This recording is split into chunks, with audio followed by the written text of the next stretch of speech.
Ah. Merhabalar herkese. Uzun bir aradan sonra yine buradayız. Karşınızdayız. Şöyle bir yaslanırım arkama. Evet, bugün nelerden bahsedeceğim size. Şöyle bir karar aldım. Avrupa'da ve Budapeşte'deki yaşam hakkında bir seri şeklinde içerik yapmaya karar verdim. Tahmin ediyorum birçok arkadaşımız bunu gerek eğitim vasıtasıyla gerek iş ve yaşam vasıtasıyla düşünüyordur. Ben de 2 senedir iyi kötü buralarda bir tecrübe edindim ve bunları sizlerle paylaşmak istedim aslında. O zaman ilk videomuzla başlayalım. İlk videoda size sadece kısaca bir giriş yapacağım. Detaylara çok inmeyi düşünmüyorum. Çünkü bu bir seri olacak. Önemli olarak belirlediğim konular var. Onların üstüne zaten ben tekrar konuşuyor olacağım. Buna ek olarak siz ilgili videolarda yorumlara belirtirseniz şundan da bahset, şunu da anlat, şu nasıl oluyor, bu nasıl oluyor gibi onlara da daha detaylı şekilde odaklanırız. O zaman ben size bu kararı nasıl aldım, sonrasındaki süreç nasıl ilerledi, kısaca bunlardan bahsedeyim bu videoda. Ben aslında İstanbul'da kurumsal bir firmada çalışan birisiydim. Fakat üniversite dönemlerimden beri yurt dışında yaşama, o deneyimi elde etme şeyim vardı, isteğim vardı. Dolayısıyla da bunu yapmak istiyordum ve bundan 2 sene önce bunu yapmak için doğru zaman olduğuna karar verdim. Çünkü daha sonraya bıraksaydım muhtemelen hiçbir zaman şans elde edemeyecektim. Bu kararı verdikten sonra da tabii ilk önce nerede yaşadığımı seçmem gerekiyordu. Birkaç kriter tabii ki vardı kafamda. Bunlardan birisi yaşam maliyetleriydi tabii ki, ekonomi. Bir ikincisi vizeyi kolay alabileceğim, daha doğrusu vize almakta problem yaşamayacağım bir yer olması gerekiyordu. Bu konuda da açıkçası Macaristan bence diğer ülkelere nispeten Türk vatandaşlarına daha az zorluk çıkartıyor diyebilirim. Ve tabii ki yani şehir olarak yaşayabileceğim bir yer olması gerekiyordu. Çünkü ben bütün hayatımı da İstanbul'da geçirdim. Biraz hani İstanbul vibe'ını az da olsa alabileceğim bir yer olması gerekiyordu bence. Dolayısıyla da zaten buraya taşımadan önce ben turist olarak geldim. Buraya bir 5 gün tek başıma baştan başa gezdim yani yürüyerek. Ondan sonrasında ben tabii yüksek lisans gerekçesiyle aslında taşındım ilk etapta. Yüksek lisansımı yurt dışında yapmak istiyordum. Hemen okulları kısaca araştırdım. Hangi okullar var, hangileri benim için iyi olur. Daha sonrasında zaten burada birkaç tane bilinen, hatta Türk öğrencilerin de yoğun tercih ettiği üniversite var. Bunlardan birine başvurumu yaptım. Daha sonrasında süreçlerini ilerlettim. İngilizce mülakatları oluyor, bazı evrak işleri oluyor. Ondan sonrasında kabul aldığımı öğrendim ve aslında süreç ondan sonra başladı diyebilirim. Yani asıl süreç bu, sadece buraya gelene kadarki kısım. Asıl önemli süreç ondan sonra başlıyor da diyebilirim.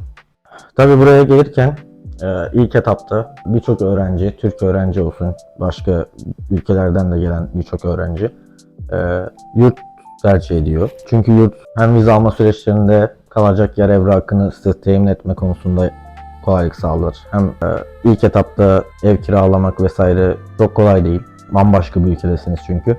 Hem ev sahipleri size güvenmiyor hem siz onlara nasıl ulaşacağınızı çok iyi bilmiyorsunuz. Dolayısıyla ben de yurt ayarladım. Zaten üniversitenin bize önerdiği 1-2 tane yurt vardı. Bunlardan birine kaydımı yaptırdım. Sizlere de eğer varsa düşünen arkadaşlar bunu tavsiye ediyorum. Neden? Çünkü bu size arkadaş edinme ve sosyalleşme imkanı sağlıyor.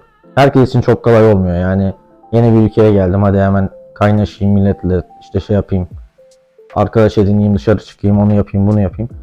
Bu herkes için kolay bir şey değil. Ama yurtta bunu bir nispeten daha kolay yapabiliyorsunuz. Bir de ben ilk geldiğimde hiç tahmin etmediğim kadar Türk arkadaş da vardı, sağ olsunlar. Onlarla da tanışmanız açısından, yani yeni arkadaş ve çevre edinme açısından da avantajlı diyebilirim. Onun haricinde de bir avantajı yok zaten. Yaşayanlar bilir, şu an videoyu izleyen arkadaşlar varsa ne demek istediğimi çok iyi bilir. Ama ilk etapta yurt bence şart. Ve buraya ilk gelirken beklentiyi de doğru ayarlamak gerekiyor. Çünkü evet, heyecan verici, yeni bir ülke, yeni bir hayat, yeni insanlar, Avrupa, baba çok cooluz falanlar filanlar, güzel. Fakat aynı zamanda ciddi zorlukları da var. Özellikle ilk adaptasyon sürecini atlatana kadar bu zorlukları göze almanız ve bunlarla tek başınıza mücadele etmeniz gerekiyor çoğu zaman. Burada tek başına olacaksınız. İnsanlarla yeni yeni tanışıyor olacaksınız. birçok problemi tek başınıza göğüslemeniz gerekecek. Hasta olacaksınız, kendi başınızın çaresine bakmanız lazım en basitinden. Legal bir evrak istediler sizden. Bunu nasıl yapacağınızı öğrenmeniz lazım. Ki Macaristan'daki çoğu ofis, yani legal ofis çalışanları, belediye çalışanları diyeyim ona, ya legal ofis deyip duruyorum. Belediye çalışanları falan çok da İngilizce biliyor değiller açıkçası. Bunun yanı sıra bazen telefondan translate yapmak istediğinizde, çeviri kullanmak istediğinizde buna dahi izin vermiyorlar. İlginç tabii, yani hem dili bilmemek hem size çeviri kullandırmamak. Yani buraya gelmeye karar veren arkadaşlarım, dostlarım için şunu söyleyebilirim. Buraya gelmenin tabii ki çok güzel yanları da var. Çok artı yanları da var.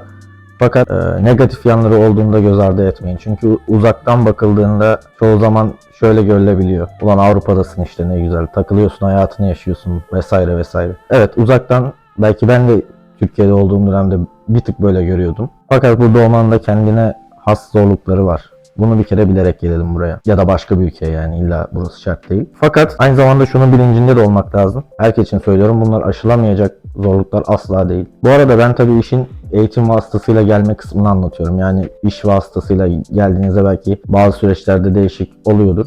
Fakat okul vasıtasıyla, üniversite, yüksek lisans, doktora eğitim vasıtasıyla buraya geldiğinizde süreciniz benimkiyle hemen hemen aynı olacak. Başvurunuzu yapacaksınız, kabulünüzü alacaksınız, evraklarınızı toplayacaksınız. Bu evraklarla zaten Macaristan konsolosluğuna başvurduğunuzda eğer her şey istendiği gibi ise size vizenizi verecekler. Daha sonrasında buradaki hayatınız, buradaki serüveniniz başlıyor olacak. Bu videoyu böyle ufak bir giriş yapmak için çektim aslında, hani çünkü dediğim gibi bu bir seri olacak. Bu sadece giriş, biraz ben nasıl geldim, biraz benim hikayem nasıl gelişti, onun kısa böyle bir özeti gibi olsun istedim. İlerleyen videolarda iş nasıl bulunur, hangi işten ne kadar para kazanılır, buradaki eğitim sistemi nasıl, hayat maliyetleri, yaşam pahalı mı vesaire gibi bu konulara da tek tek değineceğim. Yani benim aklımda bir liste var. Konu listesi diyeyim. Fakat siz de tabii ki, tekrarlayayım bunu, benden bahsetmemi istediğiniz bir şey olursa yorumlara bekliyorum artık size. Yani bunun bir talep gördüğüm takdirde tabii ki bununla ilgili bir video çekerim.